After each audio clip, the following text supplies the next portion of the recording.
السلام علیکم، آپ دیکھ رہے ہیں جی اولا ویچ ٹی وی اور میں ہوں سلیم طاہر۔ ایک نظر ڈالتے ہیں آج کی نیوز پر۔ لیا پولیس کی کارکردگی کو بہتر بنانے کے لیے ڈی پی او لیا کا اہم قدم۔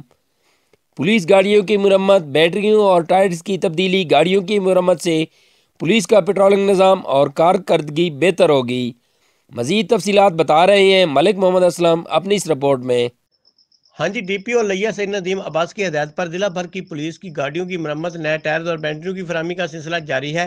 پولیس لائن لیا میں مرکزی طور پر 56 گاڑیوں کے ٹائرز اور بیٹریوں کو تبدیل کیا گیا ہے، جبکہ دیگر 12 گاڑیوں کے انجن اور پارٹس کی تبدیلی کا عمل بھی مکمل کیا جا چکا ہے۔ اس موقع پر ڈی پی او لیا نے خود گاڑیوں کی انسپیکشن کی، میکینیکل سٹاف اور ڈرائیورز کو ہدایت کی کہ پولیس کے زیر استعمال گاڑیوں کی حفاظت دیکھ بھال کو یقینی بنایا جائے تاکہ دوران ڈیوٹی کسی قسم کی دشواری یا پریشانی کا سامنا نہ کرنا پڑے۔ انہوں نے مزید کہا کہ اچھی دیکھ بھال کرنے والے ڈرائیورز کی حوصلہ افزائی کی جائے، تعریفی سرٹیفکیٹ اور نقد انعامات سے بھی نوازا جائے، جبکہ غفلت اور لاپرواہی برتنے والے ڈرائیورز کو سرزنش کی جائے۔ محمد اسلم ملک، لاوا نیوز، فتح پور لیا جی۔